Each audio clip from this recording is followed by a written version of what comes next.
Good evening, students, faculty, and staff, and of course, our special guest, Tim Wise. I am Dr. Luis Paredes, your Director of Diversity and Inclusion here at Stetson University. That's right. Tonight's event is sponsored by the Cross-Cultural Center and the Office of Fraternity and Sorority Involvement. As part of our ongoing vision to be an institution of inclusive excellence where the power of diversity is maximized and celebrated as a strength, we provide various opportunities to gather in community and have dialogue and learning. It is important as a community of learners to gather and reflect on current social cultural issues relating to power dynamics associated with racial constructions, labelings, and ideals of belonging. As individuals and as a collective, we should actively assess the ways in which our identity and diversity affects our university and presents opportunities for learning and action. It is my hope that tonight we all participate in a provocative and deep conversation during which we examine the complexities of race and identity in our campus, national and global narratives. A little bit about our guest tonight, Tim Wise. Tim Wise's anti-racism work traces back to his days as a college activist in the 1980s, fighting for divestment from and economic sanctions against apartheid South Africa. After graduation, he threw himself into social justice efforts full-time as a youth coordinator and associate director of the Louisiana Coalition Against Racism and Nazism, the largest of the many groups organized in the early 1990s to defeat the political candidacies of white supremacist and former KKK leader David Duke. From there, he became a community organizer in New Orleans public housing and a policy analyst for a children's advocacy group focused on combating poverty and economic inequity. He has served as an adjunct professor at the Smith College School of Social Work in Northampton, Massachusetts, and from 1999 to 2003, he was an advisor to the Fisk University Race Relations Institute in Nashville, Tennessee. We are happy to welcome Tim Wise. Thank you. Thanks. Wow, this is crazy. I didn't expect.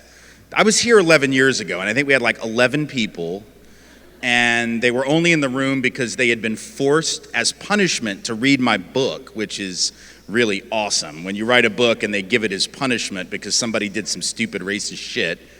And that's what happened. It was like the women's softball team, there was some racist incident, and they're like, oh, we know how we're going to solve that. We're going to make them read this book they don't want to read. Amazing. Then they brought me in, and I was supposed to talk to them. Great. If you ever write a book and have somebody assigned it as punishment, you know you've really arrived. Your ego will be taken down several notches, as was mine. This, on the other hand, is fantastic because in order for all of you to be here as punishment, there would have to be some crazy amount of racist shit happening on the campus. And I'm going to really hope that that is not the case. And if it is, do not let me know. I need to get out of here relatively safely. I guess extra credit still counts for something, though, which is nice, right, to see. Because I know that when the crowds are this big, usually there's been some academic bribery involved. I'm cool with that. I don't really care why you came. I don't care whether you're here because issues of racism or the stuff that gets you out of bed in the morning and that gets your blood pumping, or whether you're here for the extra credit. Either way, you're here and I'm here, and I keep the lights on very deliberately so that if you get up to leave, I will totally notice and call that shit out. So you might just want to hang out.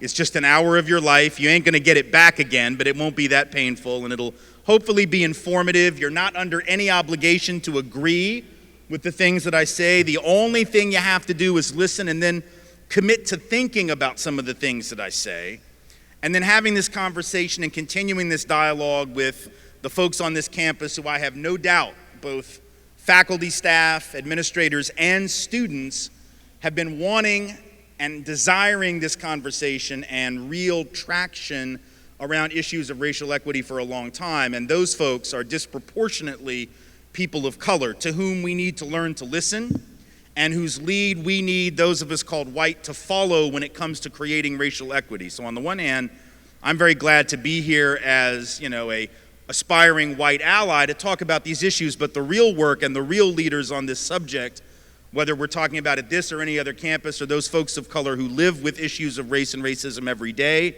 who speak out about them every week, and yet who are often ignored. I hope that the next time there is a program on this campus in which not a white man, but a person of color is above you on this podium speaking, that you will be here just as readily as you are this evening, because only then will we really know that we're making progress as a society. When a person of color can get up and say all of the things that I'm about to say in the next hour and be taken as seriously as I expect to be, and get the amazing applause that I'm totally going to get when I'm done, because this is going to be really great. Or now, whatever, that's great too. So here's the thing, the reason I'm really glad you're here, even if it's for the academic bribery piece of the extra credit, is that a lot of times when we have discussions about race on campus, and I've been doing this work for a long time, been doing anti-racism and civil rights work for 25 years, I've been doing it on the lecture circuit for 21 of those, and a lot of times people don't come to these events because they are under the impression, and they have every reason to be, they've been encouraged to think that we don't have to have this conversation anymore, that we've attained some level of post-raciality as a society, and so this conversation is passé, this conversation is tired, we don't have to talk about race, and we know this because having a man of color as president for the last roughly 8 years proves that we can't really have a problem with racism. Of course, if we were to think about that for just a second, and we were to ask if that were true for gender, so if I were to say, for instance, does it mean that there is no sexism in England because Margaret Thatcher was the head of state there? Or if I were to say that there is no patriarchy in Pakistan because a woman, Benazir Bhutto, was elected there not once but twice. Now, she has been assassinated since, so it lets you know how much some folks loved her. But if I were to suggest that there was no sexism, no patriarchy, no rape culture in any of the many nations where women have been heads of state, in Ireland, in Israel, in India, Great Britain, the Philippines, Pakistan, Germany right now, I think every woman in the room, at the very least, would know that I'd lost my mind.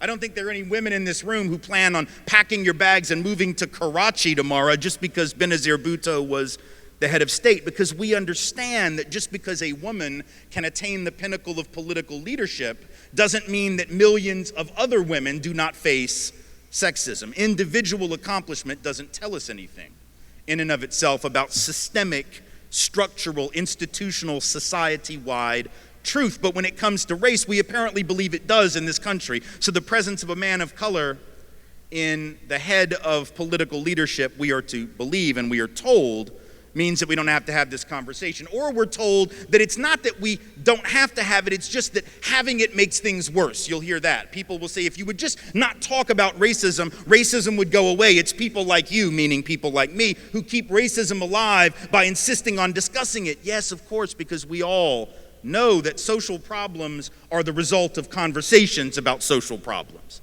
We all know that, right? Like if I were going to give a talk about world hunger, I'm sure you would all agree that I probably shouldn't do that, because if I open my mouth and tell you that there are billions of children on this planet starving from lack of nutrition, that I probably ought not say it, because if I say it, that's why they will starve, right?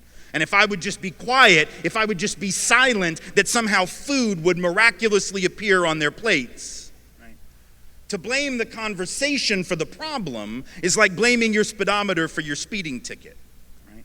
The speedometer didn't cause you to go 80 in a 65. All it did was tell you what you've done, right? It's just a way of transmitting information. That's all that a conversation about race is. It can't be blamed for the problem of racism.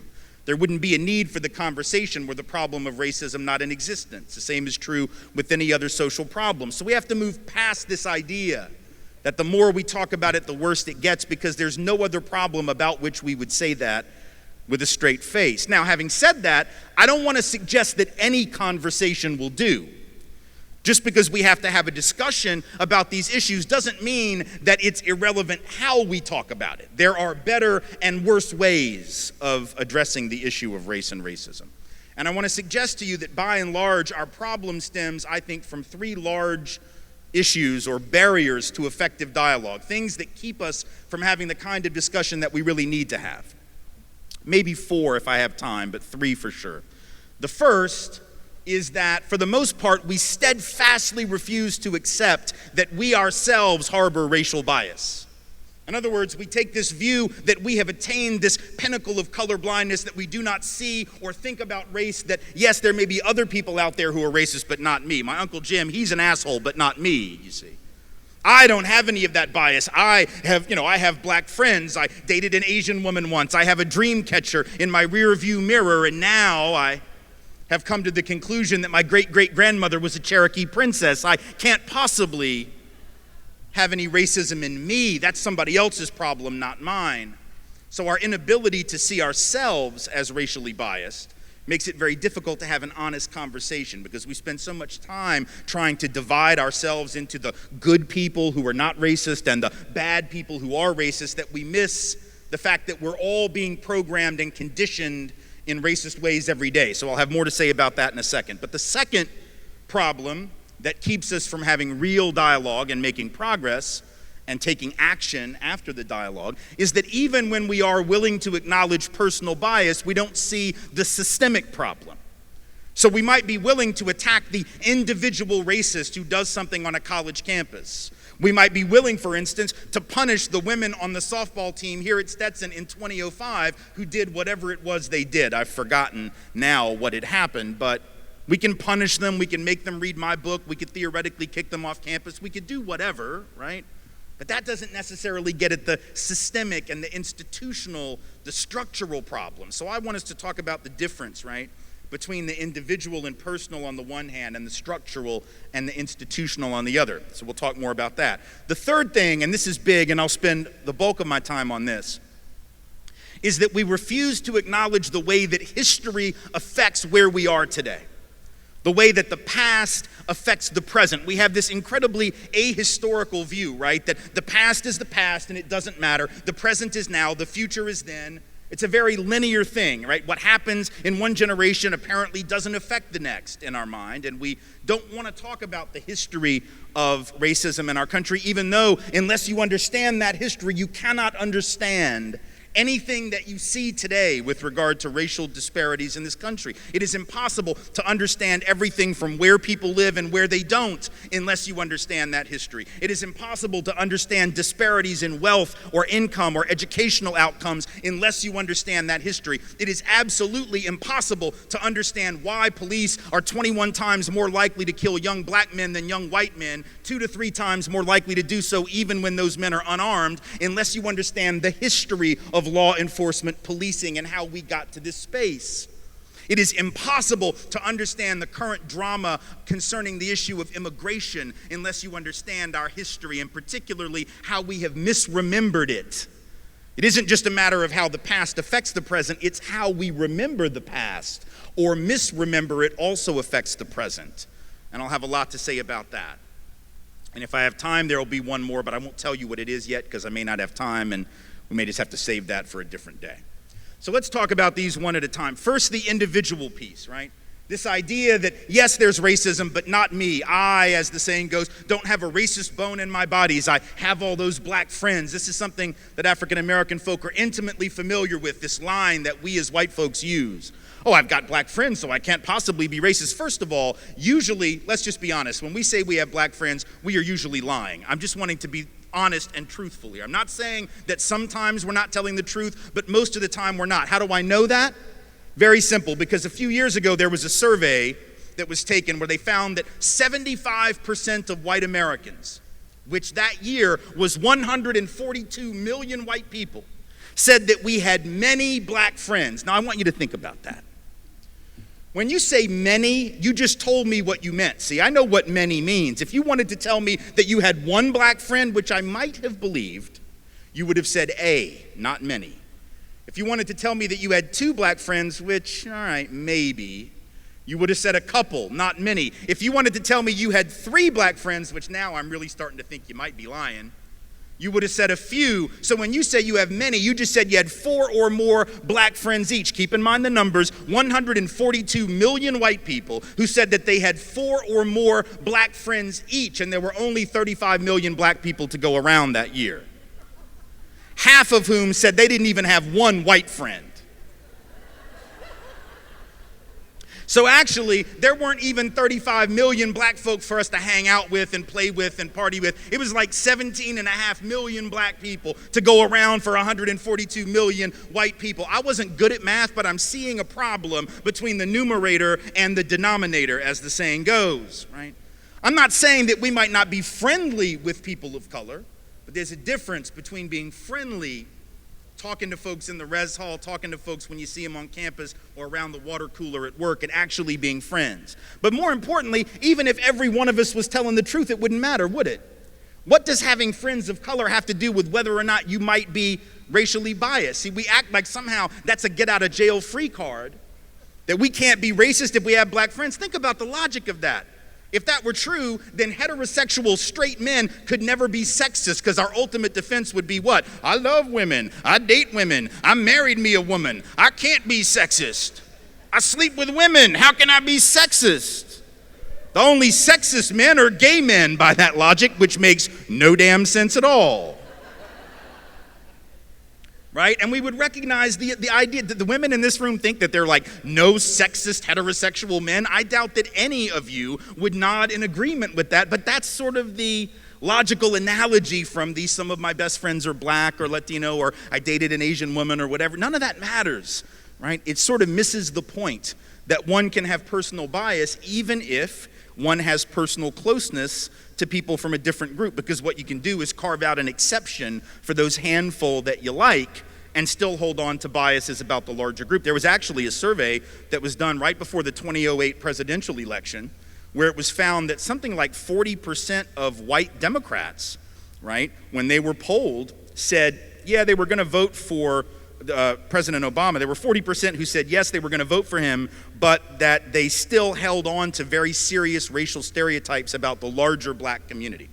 So they had created an exception, for Barack Obama, but the way that they viewed the larger community of black folks was still negative. So is that racism or not? I would say it's a 2.0 version, 3.0 version, but it's still a form of bias. So the idea that we're not personally biased just because of our connection to people of color doesn't really wash. But more importantly, we know from the research that it just isn't true, right? That in fact, the overwhelming majority of us have been conditioned to harbor racial biases, and as a result, we do so. The overwhelming data suggests that most all of us have, to some extent or another, internalized certain negative stereotypical biases against black folks, against Latino folk, against Muslims in a post-9/11 environment, against poor people of all races and ethnicities, against women as women, regardless of class or race, against LGBTQ folks, against disabled people, right? Any time that a group is marginalized, there comes certain stigmas and stereotypes, and we're all familiar with them.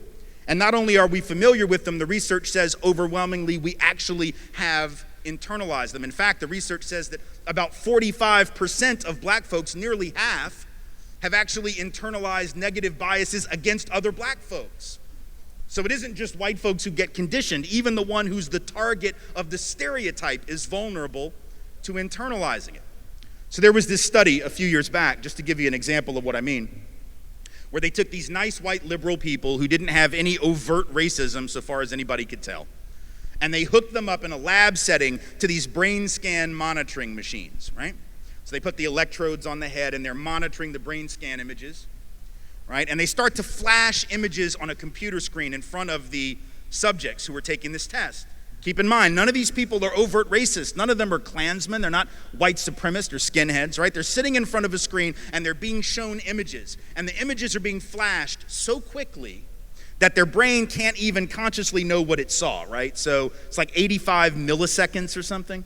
This is stuff that they used to do back in the 50s in movie theaters. They would actually do this, right? They would put these subliminal messages on the screen. They'd go into the film and they'd insert the word popcorn on the film, right? So you're sitting there watching the film and all of a sudden you're like, damn, I need some popcorn. You don't even know where that came from. It's a subliminal message. They just flash it really quick. Your conscious mind doesn't know. They stopped doing that in the movies, I think, right? But how would I know? I have no idea. Maybe they're still doing it. I don't know. But what I do know is that in this particular case, they're flashing these images for 85 milliseconds, and most of the images were sort of meaningless, like a beach ball, a bunny rabbit, a blade of grass, a tree, whatever. And there wasn't a whole lot of activity on the brain scan, right? Not a lot was going on. But then they flashed an image of a black male face for 85 milliseconds. Once again, your conscious brain doesn't even know what it saw or that it even saw anything, but subconsciously your brain is responding. What happened? Well, that part of the brain that responds to anxiety and fear lit up like a Christmas tree, right? That part that tries to regulate after you're afraid of something, it's called executive function. So when you have an irrational response that you're trying to control, it lights up because you're trying to get a control of your emotions. The point being, you only had to get control of your emotions because there was some kind of a fear response in the first place, and this was among nice white liberal people without any overt racism at all. What does it mean that even people with no overt bias could still have a type of subconscious priming that allows them to respond that way? And that was in a nice, comfortable lab, man. They're sitting there with bottles of water and air conditioning, sitting in a nice, cushy chair. What do you think that might imply for law enforcement on the street when they encounter folks of color in situations that are not nearly that comfortable and that easy? What might it mean for a teacher in a classroom when they're interacting with students in a situation that might be stressful and how they respond to that child? See, what this tells us is that we can be conditioned to have these responses even though we don't even know we have them, right? Because why? Advertising works. Advertising works. What do I mean by that? Think about a couple weeks ago, Super Bowl, right? These companies spend hundreds of millions of dollars to sell you a bunch of stuff, right? So they're trying to sell you Sprint plan, they're trying to sell you certain types of toilet paper, toothpaste, beer, Diet Coke, whatever the hell Drake was trying to sell, right? They were selling you all this stuff, and these companies spend like $100 million. I think that was the Sprint ad, was Drake, right? $100 million or more to try to take out these ads and sell you consumer products. Why? Because they understand that the more you see their ad, the better odds are that you will buy their junk, right? And that happens. We know actually in the world of marketing, there is a theory called the Rule of 12, right? And what the Rule of 12 says is that when you've seen an ad a dozen times, that's the moment where you're exponentially more likely to go buy the product, right? So like the first couple times you see it, you're like, sometimes if you're like me, you look at the ad, you're like, what the hell was that? I don't even know what that was an ad for. Like, these people are stupid. I'm not gonna buy there. I don't even know what the hell it was. These people are idiots. Oh, you think they're idiots? They just spent millions of dollars. You think they're just throwing money away? No, they know what they're doing. They give you a vague, innocuous ad the first few times, because then you'll be the fifth time, sixth time, you'll be like, I gotta pay attention to that shit. That was crazy the first 4 times. Now all of a sudden you're looking at it, you're like, oh, Taco Bell Crunch Wrap. Breakfast Crunch Wrap, right? And at first you're still like, that's ridiculous. Why would I want a taco wrapped up like a burrito with the egg and a piece of sausage in it at 6 o'clock in the damn morning? Why do I need that? Nobody ever wanted that. Reverse the clock 5 years before they had that. You think anybody was lobbying for a breakfast crunch wrap at 6 in the morning? Any of y'all write a letter to Taco Bell like, you know what we need at 6 a.m. is a taco wrapped up like a burrito with an egg and a piece of sausage in it? Nobody was asking for that, but some genius at Taco Bell was like, watch this. And he creates the product, or she does. They create an ad campaign for it. Now you got folks around the block. They're like, I'm not eating Egg McMuffins anymore. Screw Egg McMuffins. I'm all about a breakfast crunch wrap. And they sold you on it because you saw the ad 10 times, 20 times, 30 times, and then folks started trying it. Now, if that can work with Taco Bell, it can work with toilet paper, toothpaste, tennis shoes, cell phones, candy, right? Think about how much easier it is to sell you on a racial stereotype, because you've seen that ad, metaphorically speaking, more than just 12 times, right? We've been exposed to those stereotypes way more than 12 times by the time we're young adults. We've been exposed to that stuff all of our lives, and it takes root in us whether we want to acknowledge it or not. And if we don't acknowledge it, see, it's very hard for us to move forward because we're so busy saying, you're a racist, but I'm not. You're prejudiced, but I'm not. You've got bias, but I don't, that we can't even see ourselves in the work. But let me tell you something. This thing can affect everyone, even no matter how progressive you think you are, no matter what kind of progressive home that you were raised in. And I know this from personal experience because I've seen it in my own children. My wife and I have 2 daughters. They're 14 and 12. But when they were 7 and 5, one Sunday afternoon, we're sitting around, and it's raining out, right? Can't really go to the park. So we're looking for a TV, looking for a movie to watch on the cable satellite deal or whatever, right? So we're flipping around the on-demand Comcast thing and looking at trailers, looking at commercials for different movies. And we come across the trailer for the movie Evan Almighty. If y'all remember that, it was comedy where Steve Carell plays a congressman and Morgan Freeman plays God, and Morgan Freeman tells Steve Carell that a big flood is coming and he should build an ark like Noah and ride it out. You know, it's sort of cute. It's like the modern retelling of the Noah and the ark story, I guess. You know? And as it turns out, my wife and 2 daughters had already seen the film at the theater, so they didn't necessarily want to watch it again that Sunday, but because they had seen it, they recognized the actors on the trailer, and they recognized some of the dialogue, right? So it got their attention. And the youngest of my daughters at that time, Rachel, right? She's 5 years old. She looks up and she does what any 5-year-old would do. She says, "Daddy, is that God?" Pointing at Morgan Freeman, right? In the flowing white robes in the role of God. And I thought that was sort of cute because that's exactly what you would say at 5, right? I mean, like when you're 5, you don't know anything about the Screen Actors Guild or like casting directors, right? You just figure maybe God wanted to make a movie. And if God wanted to make a movie, odds are God could get the movie made. Like it wouldn't be hard for God. Now, one would hope that he would make a movie that, you know, got better than 23% on Rotten Tomatoes, but at least in theory, this could get done. So my 5-year-old asked the question. I sort of laugh at it. I'm like, "No, Rachel, no, that's not God. That's just an actor. That's Morgan Freeman. He plays God often. He'll probably be in this role again." He sort of gets it over and over and over. But it's just an actor playing a part. And she's like, "Oh, okay, good. Cool." And I thought the conversation was over with, right? But it wasn't. Because then the 7-year-old, Ashton, looks up. Now she's interested in this conversation. She looks up, she sees Morgan Freeman in the role of God, looks at her sister, starts to laugh, and she goes, "Rachel, that can't be God." And I knew in that moment 2 things, as surely as I knew my own name, right? One was that I was going to have to ask her why not. And secondly, I already knew what her answer was going to be before I ever asked her the question. But I knew I had to ask it. Now, I was hoping for some help from my wife, so I looked to the left where she was sitting, and I got nothing at all, except the look that was like, "Yeah, smartass, this would be your area of expertise. I really got nothing for you. I might take some pictures and scrapbook this precious moment, but beyond that, I got nothing." So I knew it was on me. I looked back at my daughter and I asked her the question. I said, "Why? Why can't that be God?" And in the moment before she answered, I had this fantasy, this really brief like blip of a fantasy in my brain where she was going to give me a really great answer. Not the one I'm expecting, but one that I'm hoping for, like, "Well, Daddy, that can't be God because God is a woman." That would have been cool. That's not what she says. I'm also thinking maybe she'll say something like really deep and philosophical, like some existentialist answer like, "Oh, Father, what is God anyway?" But she was 7, so she didn't give me that. Instead, she gives me exactly what I knew she would. She says, "That can't be God because God isn't black, God is white." Now, please know this, and it probably won't surprise you to learn if you didn't already know, we don't have any racialized images of a deity in our home.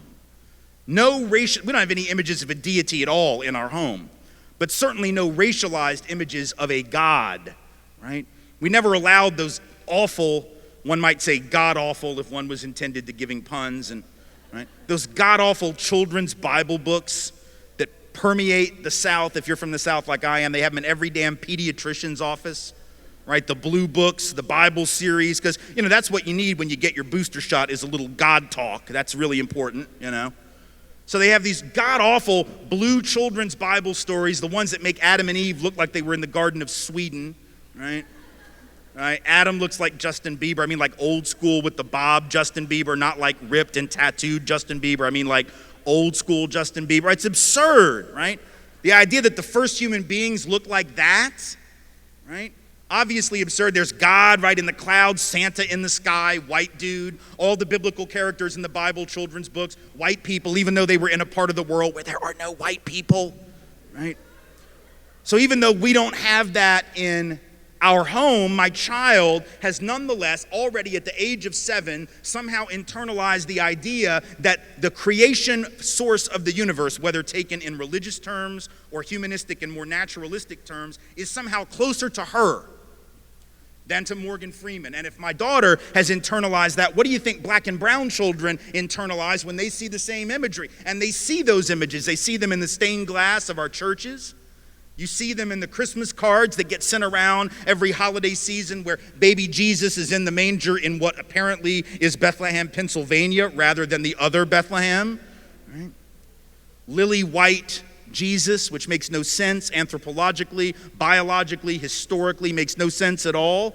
But our children see those images and it can affect them. Now, if you were to try to break into my house and hurt my children, I would kill you without hesitation. I don't even have a gun, but I would find something and I would throw it at you and you would die. Like, it's just that simple. I would make sure that you died, right? If you were to try to hurt my kids. I'm not saying that because I'm a badass. I'm just saying, like, I'm just letting you know, like, don't mess with my children. But the problem, right? The problem is that there is something coming into that house. And it is hurting my children, and it's hurting all of our children, and it's hurting us, and I didn't even know it was there. See, the doors are locked at night, the windows are shut, the alarm is on, and whatever this thing is doesn't know the code, but the dirty little secret is it doesn't need to. It weasels its way into our children's brains and affects them. That's how I know that we've all ingested this poison, and we better own that if we're going to have an honest dialogue. It's not about feeling guilty about it. In fact, that's the beauty of it, right? If we've all been subjected to it, there's no reason to feel guilty, because we could not have helped but ingest it. The question is, what do we do now? How do we take responsibility, which is not the same as guilt? Responsibility is what you take because of the kind of person you are. Guilt is what you feel for the stuff you've actually done. Those are two different things. We take responsibility for things even when we're not to blame for them. So that's the first piece. The second piece, the systemic piece, right? Our inability or our lack of willingness to admit that there's also a systemic element to racism, that it's not just about personal prejudice. If it were, it'd be so much easier, right? Because we could just educate people out of their biases, right? And we could somehow undo their personal stuff and everything would be fine. But there's a bigger problem, and it's systemic. It's the way that policies and practices and everyday procedures reinforce inequality between different racial groups, even if there's no overt bigotry in the room. What do I mean by that? Let me tell you a story to make that point. And it's a story about my own life. I am from the South. I grew up in Nashville, Tennessee. I've lived in the South all my life, 10 years in New Orleans, the rest of it in Nashville. 5 months in Houston, but we don't talk about that. No offense to Houston, I'm just saying. Like, there are reasons, and we will not discuss them. So growing up in Nashville, I went to school in public schools at a time when they had really just become truly integrated. That may seem sort of hard to believe because theoretically, right, the Supreme Court outlawed segregation back in 1954, but as was the case in Nashville, so too was it the case all throughout the South, that very few school systems actually moved toward real desegregation for about 20 years. So it was 1974, the year that I started first grade, that the school system in Nashville was actually truly integrated all the way down to the first grade level. And so by 1979-80, my fifth grade year, right, there were a lot of teachers in that system that had been in there for a really long time. Like, they had been teaching since the days of segregation, and they were the kind of people that really preferred the days of segregation, right? So they didn't like having to teach black kids now, but what they really didn't like was having to teach white kids who hung out with black kids. And that was me. See, I told you before, most of the time when we say we have black friends, we're lying. In my case, I pretty much didn't have anything but black friends for the first several years of school, because I went to preschool at a historically black college when I was 3 years old. Tennessee State University early childhood ed program. So most of my peers were black kids. So when I got into public school, that's who I was hanging out with. That's who I played ball with. That's who I played on the playground with. That's who I sat in the cafeteria with. And there were teachers who not only didn't like the black kids, but really didn't like me, particularly because of my affinities, both culturally, linguistically, and artistically with black folks. These are the early days of hip hop, and I was that kid. Like, I was the white kid that hung out with, we would have like rap battles, and I'm not gonna do that shit now because it would be tragic. But in those days, like 79, 80, you could be really bad at that in Nashville and you were still the best on the block, right? Because it was Nashville, it wasn't Brooklyn, it wasn't the Bronx, right? So the teachers really had a problem with who I hung out with and the music that I listened to and who my friends were. And there was one particular teacher, Mrs. Crownover, who was most offended by it. And so one day I get a report card, I have a D- in a reading class, which was what she taught, right? And my mom freaked out because reading was like the one thing I could do, right? If it was a math class, she would have totally not even blinked. She'd have been like, well, at least you didn't fail, you know? Good for you, you got it up from the F last time, you know? But in this particular case, I'd been reading since I was like 2.5, right? So she sort of freaks out, she schedules a parent-teacher conference, she goes to talk to Ms. Crownover, and within about 30, 45 seconds, she realizes that grade had nothing to do with my actual effort, let alone my attitude, let alone my ability to read. It had to do with my social circle, because Ms. Crownover looks at my mom within the first minute of the meeting and says, any white parent that would send their kids to public school in this day and age, meaning an integrated day and age, obviously isn't fit to be a parent. They've lost their mind. This, by the way, is not what you want to say to my mother.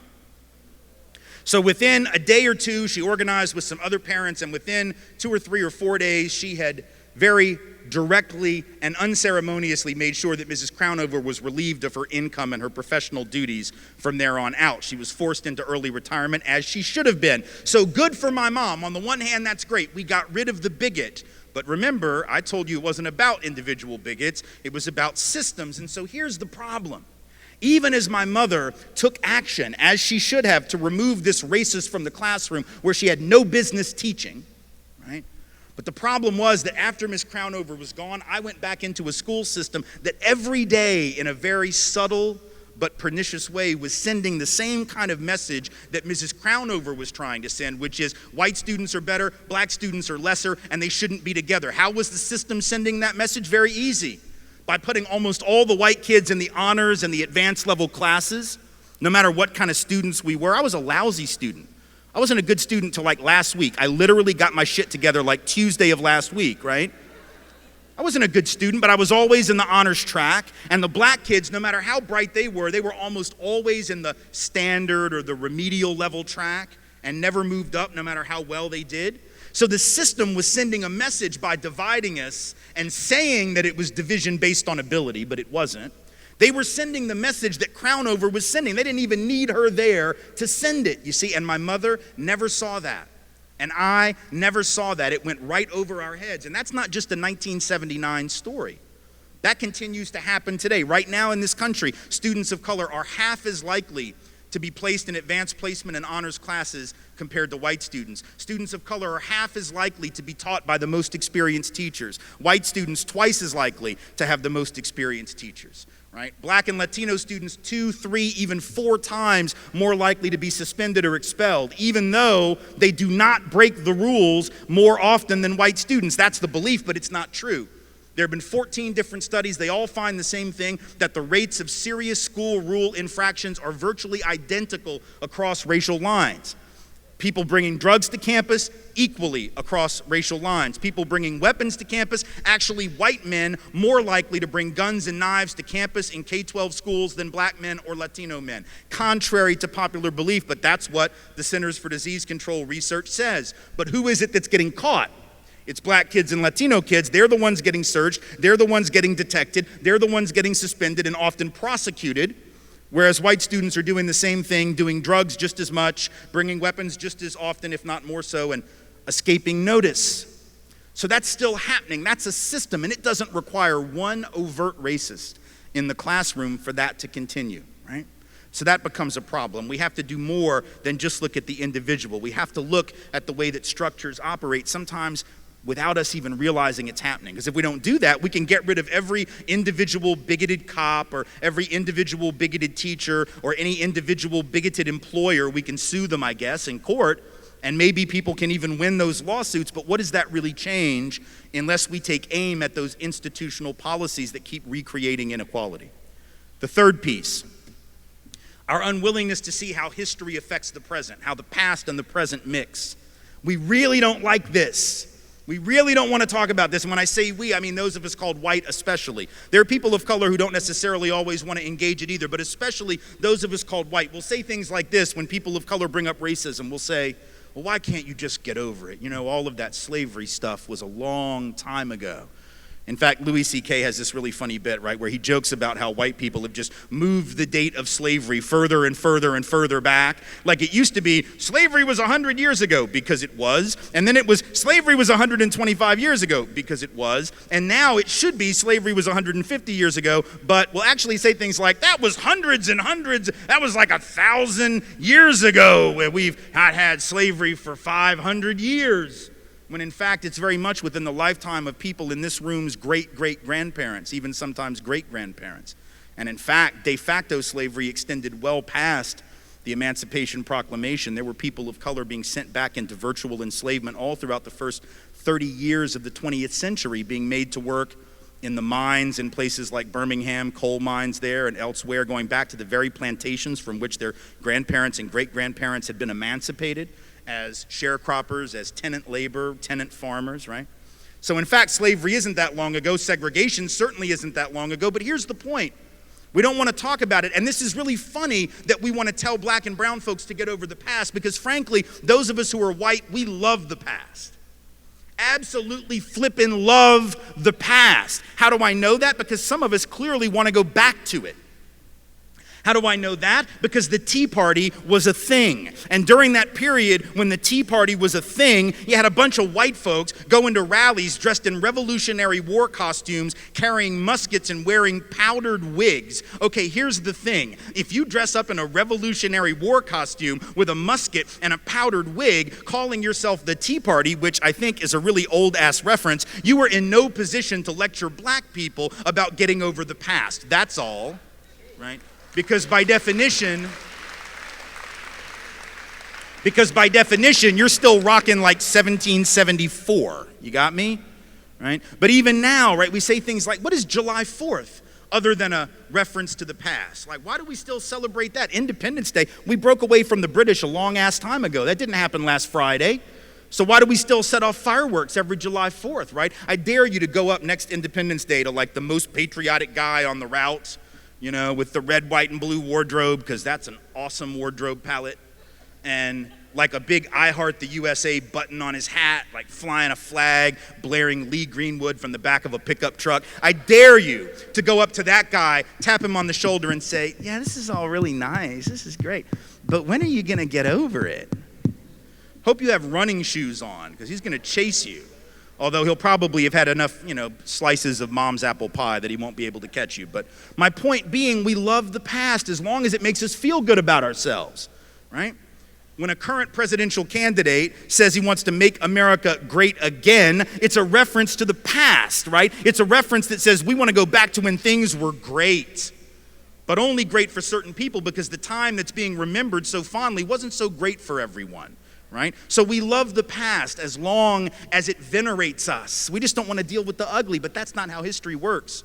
You got to deal with the good and the bad and everything in between, right? And we know that, don't we? Like on a personal level, we know, like, put aside politics and race, just like you as individuals, right? We all come from families that are jacked up in one way or another, right? We all have dysfunction. We all have really messed up stuff in our families, some of which we talk about, a lot of which we never talk about, right?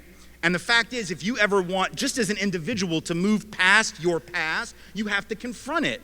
Whether that's on a therapist's couch, or whether that's with friends or a lover or a spouse or a partner, whatever it is, you've got to be willing to confront where you come from in order to get to the next place that's better. But we don't want to do that. We don't do that as individuals, and it eats us up. And we don't do that as a country, but we have to do that. Because the past affects the present. Inertia isn't just a property of the physical universe. It's also a property of the political and the economic universe. And here's how I know it's so important. Again, a story involving my own children about why it's so important that we know our history and are able to articulate that, and the dangers of not knowing it. So, as it turns out, our daughters are both dancers. And a couple of years ago, when they were, let's say, 12 and a half, 10 and a half, I was driving them to dance one day after school, and in order to get to the studio where they were both dancing at that time, we had to drive from the school to the studio. It's about an 8-minute drive, and right in the middle of that drive is a public housing project. And so we're driving the route, we're right in between two sort of public housing developments, and we're there at the red light waiting for it to turn green, and the 10-and-a-half-year-old daughter, Rachel, she looks up, and she says, Daddy, why is it that pretty much everybody in this neighborhood is black? Now that is an incredibly good anthropological and sociological inquiry. It's really very observant and a very important question. Now, the only reason she asked it, she probably noticed in many of our drives to the studio that we were driving through a virtually all black, and you could tell from the infrastructure, poor community.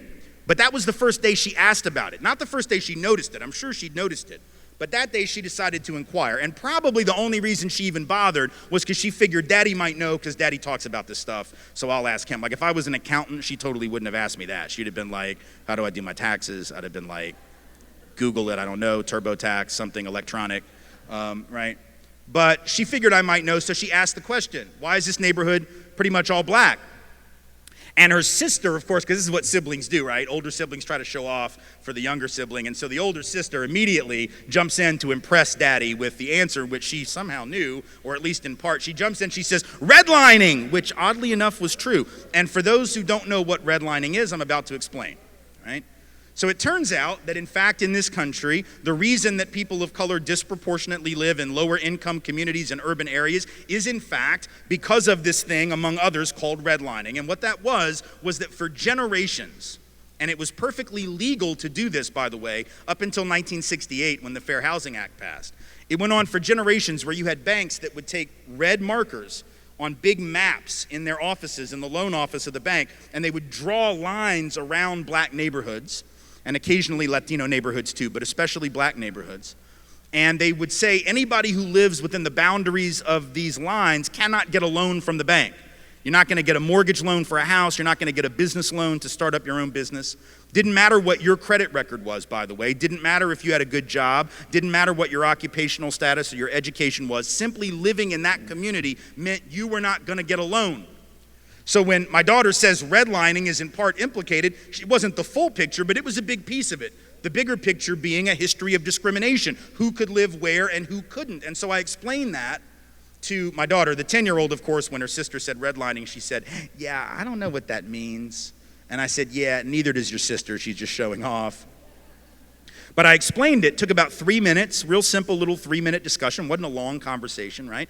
But it was enough to let her know that history matters and that the things that she sees didn't just happen, that they're the result of certain policies. Because here's what's interesting about that area that we now like to call the ghetto. The reality is the ghetto was created, and public housing in particular was created not for poor black people. It was created for poor white people. And in fact, for the first several years of public housing, people of color couldn't even get into public housing projects. They were essentially segregated by race. Only poor white folks could even live there. And then what happened is the government created some new programs under the FHA program, the VA loan program, later on the GI Bill program, which allowed those same white folks who had been poor and struggling to leave public housing and to leave urban areas and to hustle it out to the suburbs where only we could live, or to the smaller towns where only we were going to be welcome. So what's interesting is that the hood became the hood because only people of color now were allowed to live there. White folks were literally being subsidized by the government to move to the suburbs. The white middle class, and make note of this, was built by government. Government programs that underwrote those loans because those families could not have afforded a loan otherwise. They were able to get one because the government underwrote the loan and guaranteed the loan in case of default, but only for people of color. Only for white folks. People of color, by and large, couldn't get in on any of that. So white folks were able to move, people of color were not. Certain neighborhoods deteriorated economically, other neighborhoods went up in value. At the very same time, the government was doing what they called urban renewal, which meant they came through black neighborhoods and Latino neighborhoods, and they built interstates right through the heart of the community, right? Knocking down black homes, black apartments, knocking down black-owned businesses all around the country. Between 1950 and 1970, about 1 in 5 apartments or houses lived in by black folks was knocked to the ground for economic development purposes, even though people of color couldn't benefit from almost any of that economic development. So that's how our communities come to look the way they look. But if we don't know that, and if I don't tell my daughter that, but maybe, let's say I don't tell her because I don't know. What if I don't know the history? What if I don't do this work and therefore don't know the answer? What do you think my daughter is going to assume is the answer? What would you assume is the answer? You know what we would assume if we're not taught the history? We would default to the position of this culture, which says what? Wherever you end up, it's all about you. So if you're living in a poor neighborhood, it's just because you didn't work hard enough. And if you live in an affluent neighborhood, it's obviously because you're smarter, right? The default position of America is this notion of rugged individualism and meritocracy, and wherever you end up is all about your own genius, your own effort, your own morality, your own cultural ethics. That's what we believe, and we believe that even though there is no such thing as a rugged individual in the history of human beings. How do I know that? Very simple. Human beings are social creatures by definition. We've never lived in isolation from one another. We've always lived in families and tribes and communities, nations, right? If you ever meet someone who's actually a rugged individual and hasn't been raised in a social context, you need to get the hell away from that person. They would be like a feral animal, right? They would be wild. It'd be like being raised on an island by a porpoise. They wouldn't even know how to have language. They'd probably try to eat you because they wouldn't understand there's like a taboo against that, right? You need to get the hell away from anybody who's actually a rugged individual, because there are no such thing. And certainly, let me just say this, if you inherited $200 million from your daddy's real estate empire, you sure as hell are not a self-made anything or a rugged individual. You might want to write that shit down.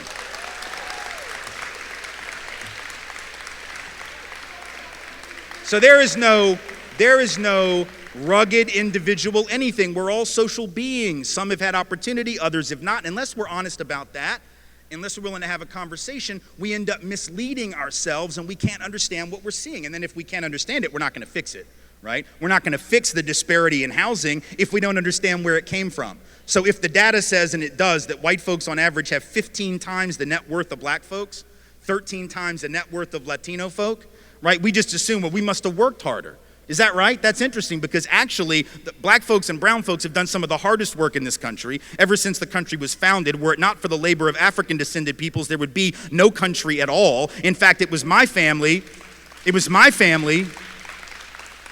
white slave-owning family in the South, that got black folks to do all the hard work because we were lazy asses and didn't want to work at all. White folks in the South on the plantation used to want to sit on the porch and drink mint juleps and have carriage rides rather than work, while black folks did all the real labor. And yet we decided that black folks are lazy, which I find fascinating. Right? And then people write to me and say, well, these black people, they're just taking all the jobs. Okay, which is it, precious? Because it can't be both. People of color can't take all the jobs and be lazy. I don't ask much of racists because I expect very little. But you cannot be lazy and take all the jobs. Are we at least clear on that? Like, if you took all the jobs, you were like the opposite of lazy. If you are indeed lazy, you probably did not even take one job, let alone all of them. So I just need racists to get their damn story straight. That's all I ask. I just don't like moving targets. That's all, right? But if I don't tell my daughter the truth, she defaults to the position of the culture, and then she can't understand what the problem is. The same is true with policing. You can't understand the Black Lives Matter movement and the importance of it if you don't know the history and the relationship between law enforcement and black and brown peoples. If you understood that history, you wouldn't ask one question about why this movement is necessary and why it's righteous. If you knew that history, but you don't know it, and it's not your fault. You weren't supposed to know it, and nobody taught it to you, right? So you don't have to know that modern policing traces back to slave patrols. That black folks' first experience with law enforcement was having, you know who? Working class and poor white folks on horseback going around keeping black folks in line on behalf of the rich master that owned all the property. That sounds a lot like modern policing, because ain't no rich people policing, right? It's working class folks who are out there protecting the property of rich people against the depredations of poor people. That's what modern policing is, and it traces back. And we know that's what modern policing is, by the way, because we will lock you up for 10 years for $100 worth of food stamp fraud. But if you take $12.5 trillion on Wall Street, 20% of the net worth of this country, you will not do 1 day in jail. So we know that law enforcement has got nothing to do with enforcing the law. It's got nothing to do with good people and bad people, lawbreakers and the law abiding. It only has to do with controlling certain people. And black and brown folks know who those certain people usually are, because it's always been them. See, black folks know that it was cops who were involved in race riots and racial terrorism against black communities for the first 50 years of the 20th century. You didn't learn about that in class either, and that's not your fault. It wasn't taught. But in fact, every single year, just about from 1900 all the way to the 1930s, 1940s at least, there were race riots where white folks would just go into black communities, burn them to the ground, bomb them from the air like in Tulsa, Oklahoma, rip people out of their homes, beat them in the street, and police sat by, watched it happen, and participated. That doesn't mean that every cop in the modern era is like that, but it means that black folks can be excused for being not so clear on the decency of police in their communities because there's a history there. It was police who dragged black folks and white allies off of those sit-in stools at lunch counters in the South to enforce segregation. See, when your job is to enforce the law, and for most of American history the law was against you as a people, then enforcing the law means you are the first line of oppression. People of color know that history and need to be excused when they don't just get over it, because that continues. How do we know it continues? Very easy. We know from the data on racial profiling that black folks are twice as likely as white folks to be stopped and searched for drugs, even though white folks are more likely to have drugs on us on the occasions that we're searched. White folks use drugs and sell drugs at the same or higher rate than black folks and Latinos, and yet it is black folks and Latinos who in any given year make up 85 to 90% of the people who get arrested and incarcerated for a drug offense. See, people of color know that. And if we don't understand when black folks rise up and say Black Lives Matter. Well, what do you mean? All lives matter. Yes, sweetheart, I know they do. Yes, they do. And that is a totally irrelevant and unnecessary point to make. You see, you don't have to say all lives matter. We take that for granted. What we've never accepted in this country is that black and brown life matter. You have to proclaim that which is ignored, you see. That's why we have Black History Month right now and not White History Month. We don't have to have the White History Month because we got May and June and July and August. And every other month where we learn about white folks, we don't have to call it that. See how slick that is? That's how white supremacy operates. You don't have to call it White History Month. You just call it history, and literature, and theater, and poetry, and art. You don't have to racialize where it came from, right? That's what Malefi Asante at Temple calls universalizing the particular, which is the hallmark of Eurocentric thought.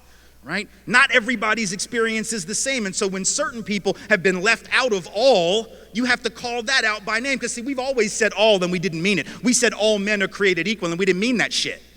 Right? We didn't mean women, but we didn't even mean all men. We said all, and it was a lie when we said it.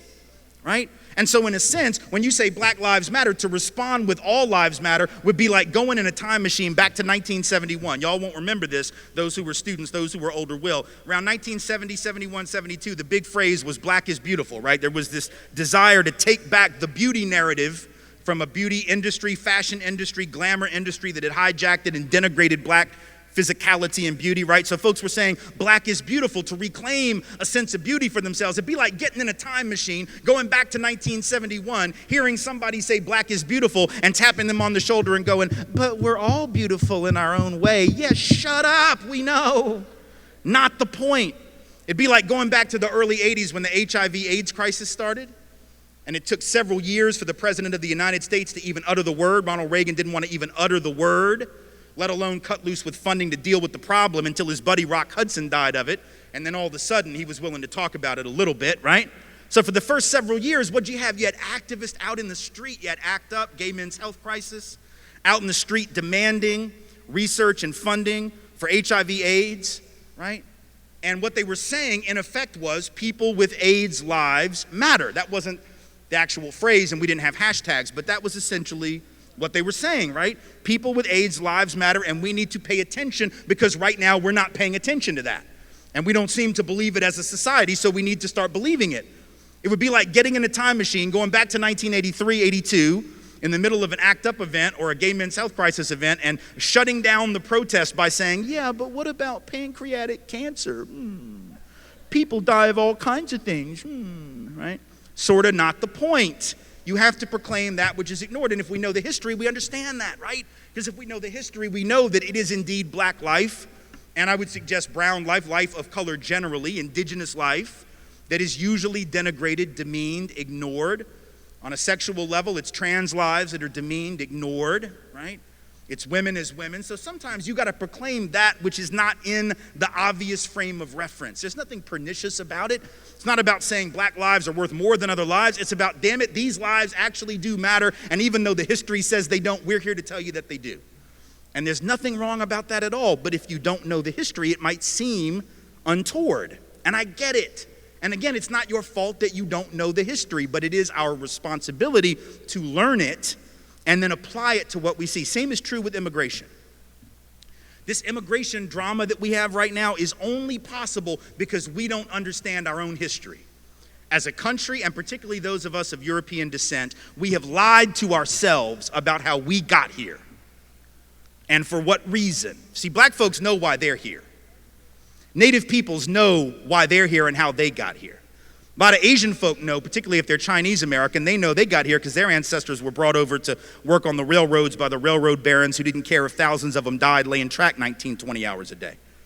But for those of us who are from Europe, we have this fiction that we've told, and we believe it, even though there's no truth to it. You know what the fiction is? It's two parts. Number one, we say things like, with regard to Mexicans coming over the border, with regard to immigrants coming over, but only that border. That's the only one we care about, right? The southern border. I find that interesting. We're not flipping out about Canada, right? We don't have any of the Minutemen or the anti-immigrant groups sitting off the coast of Nova Scotia with a gun and a scope trying to like pick off the sneaky Canadians that are trying to sneak in here for our superior healthcare system. Which after all would be a pretty stupid thing to do. But in any event, we only care about that one border, forgetting for a minute that that border was created at the end of a war that was started on false pretense by this country, after which we jacked half of their country.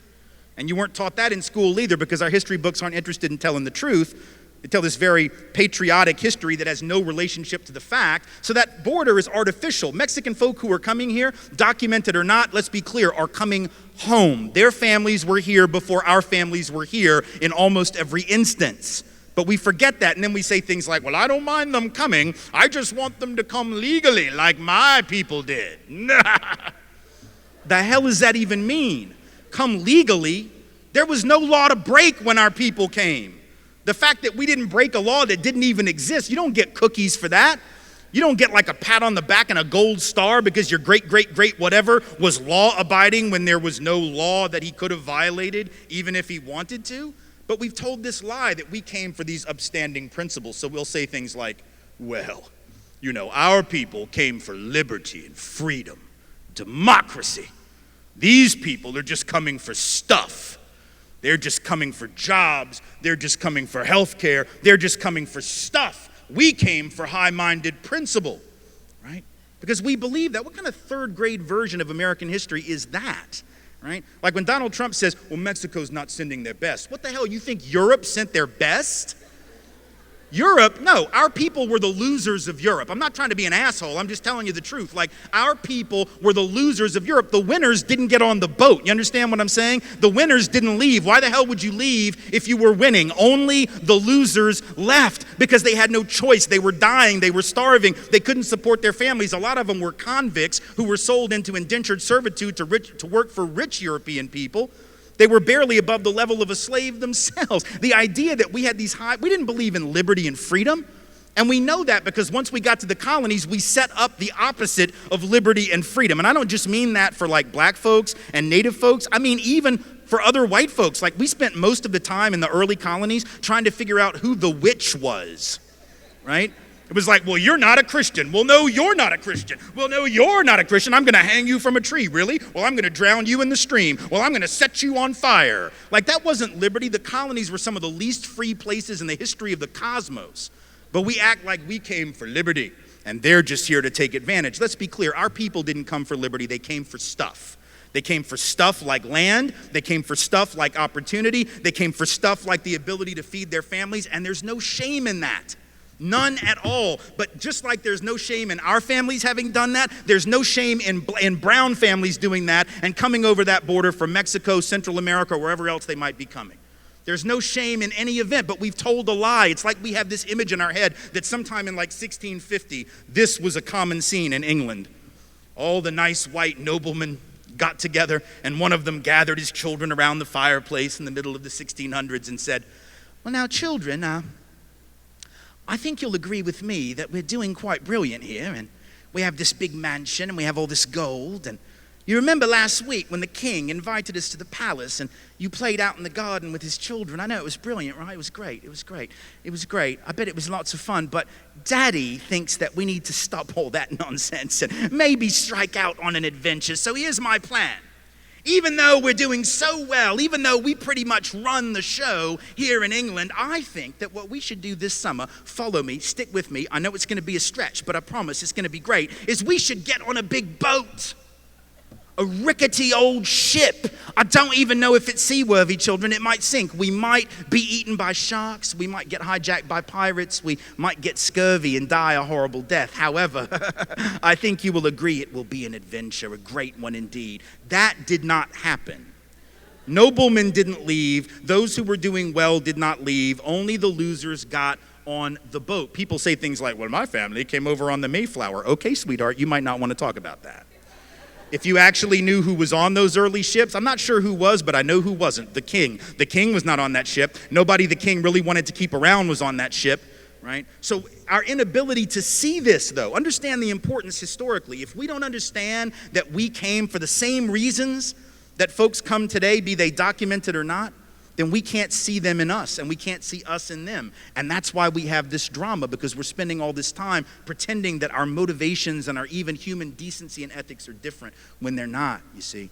This is why history matters so much. We can't fix any of these problems, whether it's immigration issues, whether it's criminal justice issues, whether it's wealth disparity, all of that. We can't do anything about that if we're not willing to understand history. But let me close with this. And it's a point that I think needs to be made, because sometimes when we talk about racism and we talk about the heavy weight of history, sometimes people assume that there is an attempt on my part or other anti-racist activists or educators' part to instill guilt in white people. I have no interest in white guilt, none. And people of color surely have no interest in white guilt. Guilt will not liberate anybody from anything. It will not liberate any of us from systems of inequality. It isn't about feeling guilty. It's not even about white people per se. It's about whiteness as a system, right? Sometimes people get tripped up on that, right? And they think like, oh, you hate white people. Actually, let me be clear, I love me some white people. I totally, absolutely love me some white people. Like, my wife is white. I totally love her. Those daughters that I've been telling you about, they're white, because that's what happens when white people make babies. I love them. My mom, love her, nice white lady. And my dad and I don't get along, but it's not because he's white. It's about some other shit that we don't have time to process tonight. But if you read my book, White Like Me, you'll know what some of that is. We don't have to talk about that. It's not about white people. It's about whiteness. It's about a system of white supremacy that has turned us against one another, right? And so I want to tell you a story that tries to explain the difference between guilt and responsibility, so you'll know what I mean when I say those things are different, because it's one thing to say that, it's another thing to really understand why. So let me just share a brief story with you, and then I'll take questions, and I'll let you out of here, and I'll be happy to sell you some books if you want one, because I got a college fund to pay for. So, feel free to come buy some merchandise. But anyway, the story is not about racism, so that part of the speech is over, right? It's not about oppression, it's not about privilege, it's not about inequality. It's about something totally different. But I think the story has a lesson in it about those subjects. So it has to do with something that happened to me when I got out of college. I graduated 26 years ago this May from Tulane University in New Orleans. And when I graduated, for some reason, I'm still not totally clear on this, I thought it would be a really great idea to move into a very large house with 9 other people. Let me just give you a little life advice, all right? Like, if you haven't already figured this out, okay, do not think for 1 minute that it is ever a good idea to move into a very large house with 9 other people. It usually is not nearly as fun as you think it is going to be. It has all kinds of problems, but we didn't think about any of those. We thought it was going to be great. Why? Because it was going to be cheap. And we needed that because we were broke, right? We were right out of college. We didn't have any money. Rent was $525 a month. I don't mean per person, I mean total, right? So again, not good at math, but I can do those numbers. $52.50 per person per month, man. You add the cable bill, the utility bills, we split the food, right? It's still less than $100 a month. So like on that level, this was a great idea, right? This was brilliant, right? $100 a month, man. Even in 1990 dollars, that was good, right? It'd be ridiculous today, but it would be good even by 1990 standards. So on a financial level, it made sense. But about 6 weeks into this little experiment in communal living, we came to understand, or at least I did, why it had been a terrible mistake. And this is what happened. I was working downtown and I was living uptown. So I get on the streetcar to come back uptown in New Orleans. I get off the streetcar, I walk, 5 blocks or so into the house on Robert Street. I go up the steps at 1805 Robert. I open the door and I'm met by this incredible smell. And I mean that in a good way, which is important to point out, because when you live with 9 other people, there's all kinds of smells. They're usually not good. This one was actually really nice. It was the smell of dinner being cooked for the whole group, because we also took turns making dinner for each other. And this particular night, one of my roommates was making dinner. On the left front burner of the stove, there was this big pot of gumbo, right? And man, that's what you do in New Orleans. Big pot of gumbo, and it smelled good, and it looked good, and it even had shrimp in there. Not many, like I said, we were broke, but it had like 3. 3 of those really little bitty ass shrimp, those shrimp that are like so small, right, that they make jumbo shrimp look like lobsters or something, right? And so I looked at it and I smelled it and I thought, man, that looks great. And when my roommate asked me if I wanted any, I normally would have said yes, but as it turned out, I didn't know he was going to make gumbo for the night. And so I'd already had dinner downtown before I, came uptown after I got off work. So I said, hey man, I already ate, but do me a favor, Smells great, looks great. Take me some of that, put it in a container, put it in the fridge. I'm gonna take it to work tomorrow for lunch.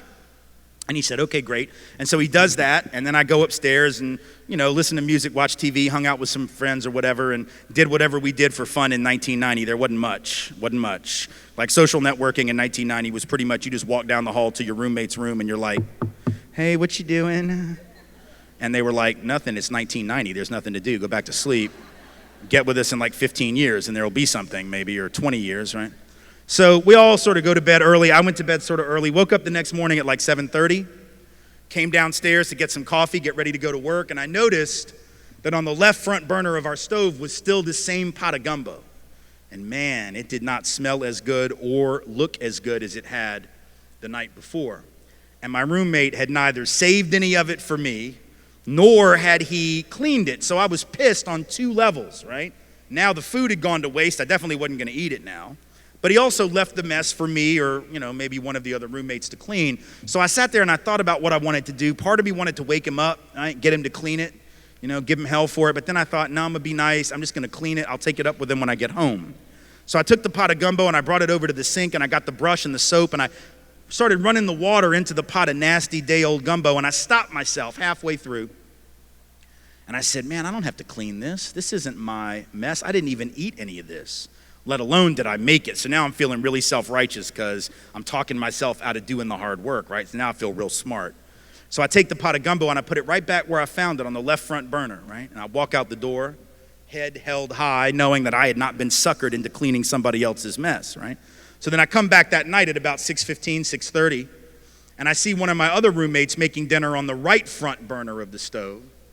But on the left front burner, right where it had been now for 24 hours, it's the same pot of gumbo getting nastier, more disgusting, more crusted on the sides of the pot.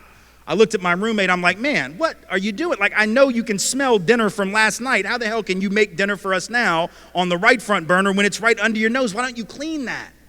And he looked at me and said, hey man, I didn't make the gumbo. I didn't even eat any of the gumbo. I wasn't even here last night. How about you? I said, hey man, not me.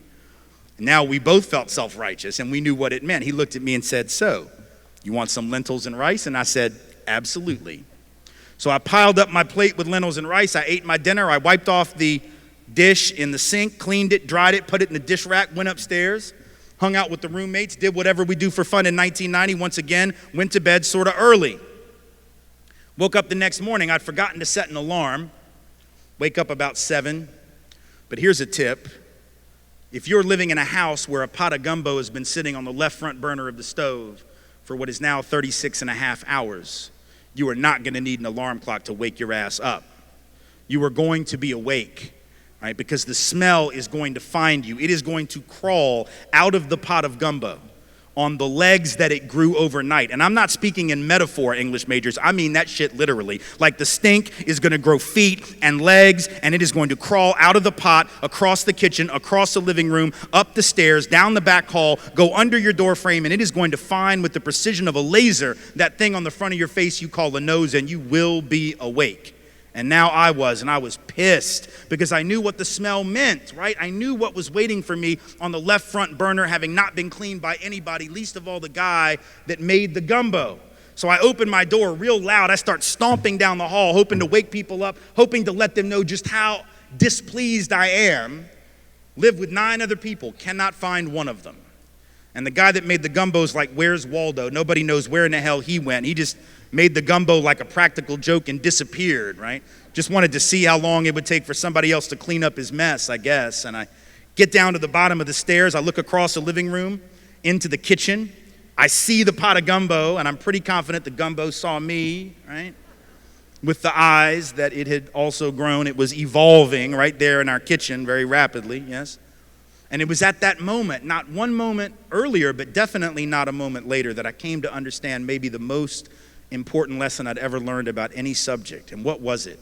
The lesson was it didn't really matter anymore who made the mess. Didn't really matter anymore who was the author of all this unpleasantness, as the old saying goes. The only thing that mattered was that I was tired of living in that nastiness. I was tired of living with the residue of somebody else's actions. I was not to blame, But I had to take responsibility because if I didn't, it may not get clean. You see, and the same is true with human society. When we decide that we will clean up the residue of what other folks left us, even though they did it without our permission and without our involvement, when we decide that we're tired of living in that, we will clean it.